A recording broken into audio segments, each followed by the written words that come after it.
Hello, everybody, and welcome to our podcast, Unpacking Organizations, where Rupert and I talk about our passion topics. Unpacking Organizations, the Practitioners Podcast. Sponsored by Orgvue. See tomorrow's business, today.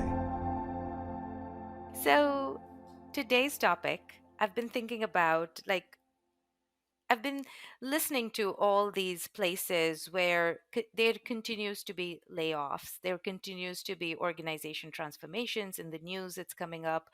And I think inherently, my hypothesis is that organizations wants to simplify and streamline their processes, their operations, their ways of working, and they want to get the cost out by doing that. But one part of the cost is also in order to simplify these operations and these processes is to ensure that there is faster decision making and there is less and less meetings that go behind the scenes in alignment and all that, and there is more clarity about who is making decisions and things like that. And so in your book there's a whole concept about bureaucracy index, which I found very fascinating.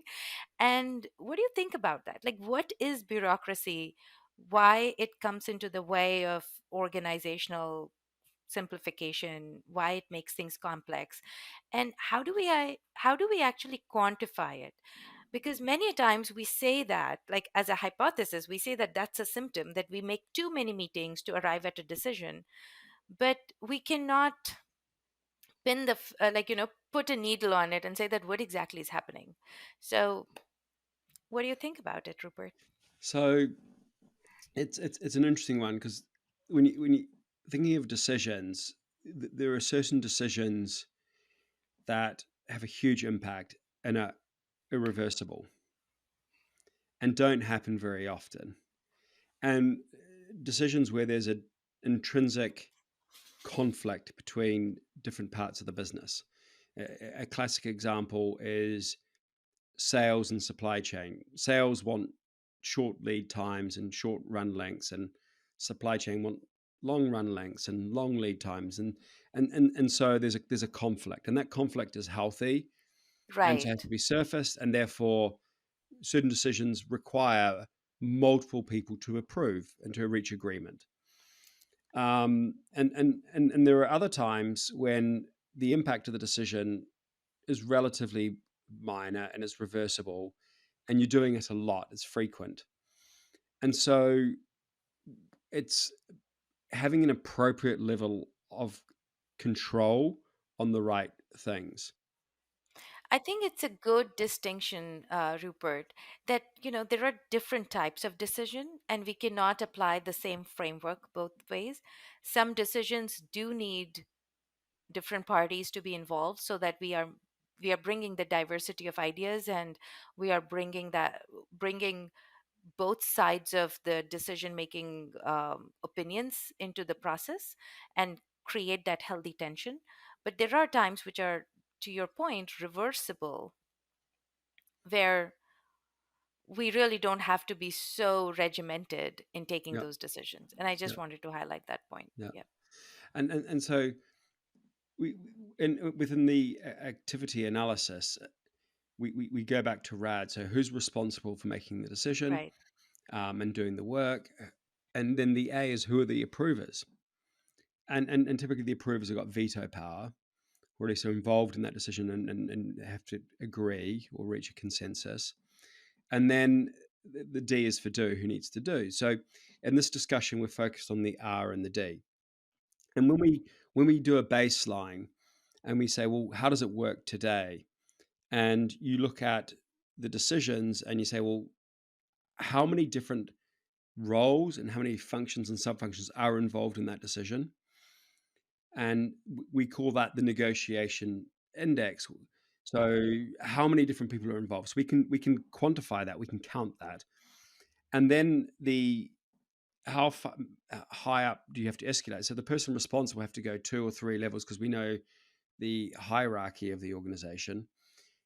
You know how many layers up you need to go to get the decision made. So imagine you're 4 levels from the CEO, and the CEO has to make a decision. It's 4 steps, which is adds a lot of takes away a lot of nimbleness, and you're compounding the pressure into one bottleneck. And so that combined, those two scores gives you, you know, a score on how bureaucratic that decision is. And then you overlay that and say, well, is that right? And when we baseline the as is, organizations, because things just evolve, and people like to attract power and say, well, I should be involved in the decisions. And over time, it becomes a mess. As businesses grow, you you create this. So when you baseline, you can then quantify the number, and even just looking at the number of approvers. And if you have one person approving, that's zero conversation. You just talk to yourself. If there's shut if it's you and I and we need to approve it, there's one conversation. For everyone else, there's two people to lobby. But as you scale that, it becomes a lot bigger, right? So if you have four approvers, then mathematically there are six conversations. So then sub meetings, pre meetings. But imagine you've got six approvers, which is not uncommon. That's 15 possible conversations, different people talking to different people, meetings about meetings, meetings before meetings. And it's this huge hidden cost. And people put all these platitudes out there all the time. We have to empower our people, and we need to move fast. We need to be nimble. We need to be agile. So all of these platitudes are thrown out constantly. And then, you do an as is, and you say, well, hang on, you got so many different people from so many different needing to approve all of these things, or think they are responsible for approving, and hence you just slow down, and you're stuck. And it's also, think about how hard it is to get six people, their agendas to align, and even get them together. It's extremely time consuming. It can It's take almost impossible. It almost takes impossible. months. Yeah, It takes months to get the 30 minutes on their calendars. And if yeah, it is in-person meeting, it's almost impossible. And I exactly. think I would like to just go a little bit deeper on this, that what perpetuates this culture, and why we get to that point where we need six approvers for a reversible decision to be made. And sometimes I feel that it is that culture where we don't really forgive small mistakes. Everything has to be perfected, and people don't do these meetings before meetings actually to make get to a right decision, but actually to save their backs. And so that is an underlying culture which I feel that leaders have to start um, very um, role modeling. They should start role modeling about that they are okay to take some mistakes if they are reversible, if they are, like, not that costly mistakes. It's okay to evolve to that place where we are taking faster decisions without involving like five other people or It's a 15 great other point. I people. mean, it might be that the person responsible wants six approvers. Like, who's driving it? I think it's a great point you make, which is, Right. I need to cover my backside, and so I'm getting everyone to sign off Right. on this thing, because I know that if I don't, I'm toast. Exactly. Um, I think it's quite interesting when I'm coaching rugby, and kids make mistakes. I talk about positive mistakes. So if you're, say, in attack, and you do something that's risky, like you make a difficult pass, but if it comes off, then you're going to, in rugby, when you score, it's called a try. And often it fails, right? But it's a positive mistake. You've tried something with positive intent. That's to be celebrated. But and again, all these platitudes. Oh, people say, of course, but clearly people are failing here, and people feel that. But I also think we can't just blame leaders. It's too easy to, obviously leaders need to lead, and they need to create that environment. But often people need courage as well. Like, stand up, and I think it's a two-way street, right? It's not just 100%. yeah, And I think it's a virtuous cycle that feeds over each other. When people show courage, leaders then, some, like most of the time, protects them. And then when leader yeah, protect and create that safe environment, people find more courage yeah. to show up. And so that is extremely, I think, important in this decision making process, that we create that underlying culture for people and for and leaders. the design process, you can encode that to a degree, right? And you can talk about, so we talked about design principles. You can have principles. You can say, you know, we want decisions at most to be two approvers. Now you might break that by exception, but at most two approvers. We want the check, you know, or you might say at most three because you need, but you have a principle. Now you could say, and we want 90% of our decisions to be one person approving it, you know, and then and why do you need an approver? The person responsible should be approving. And by the way, in the RAD model, if there's no A, that means the R is the A. I mean, it's right.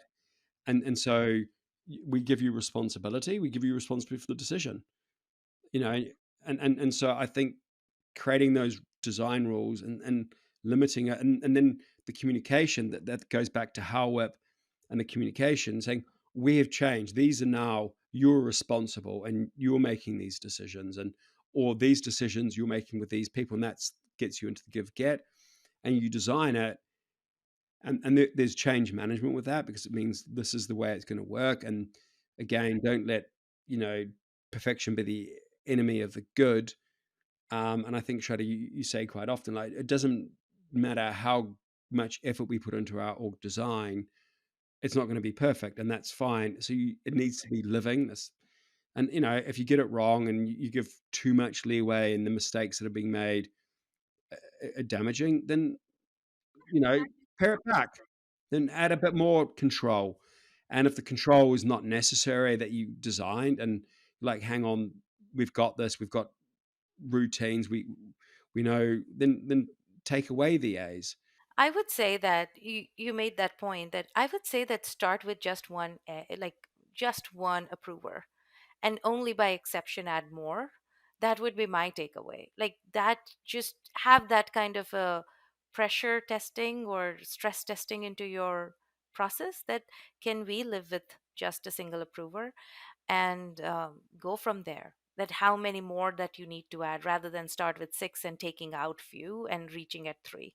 So that would be something that I would say, that but it's extremely important to also think about what is causing bureaucracy in our organization, and most often it's the number of approvers. So let's start there as well, right? Like many a times it's not about five different functions getting together, it's about because there are five different approvers getting together, Yep. and that My creates. my takeaway is actually your culture point. Hmm. Um, I mean, culture, as famously said, culture eats strategy for breakfast. Yes. Culture is everything, and I think this gets to culture. I think your point about this as being about culture and actually thinking about it with that lens. What kind of culture are you trying to create? And therefore, look where the A's are and be thoughtful about that. I think is a really nice thought. So thank you for that, Shradha, and everyone. Hopefully, you've enjoyed this, and hope you are surprised that bureaucracy isn't as boring as you might have thought. So until next time, Shradha, I hope you enjoy the rest of your day. Thank you, Rupert. Until next time.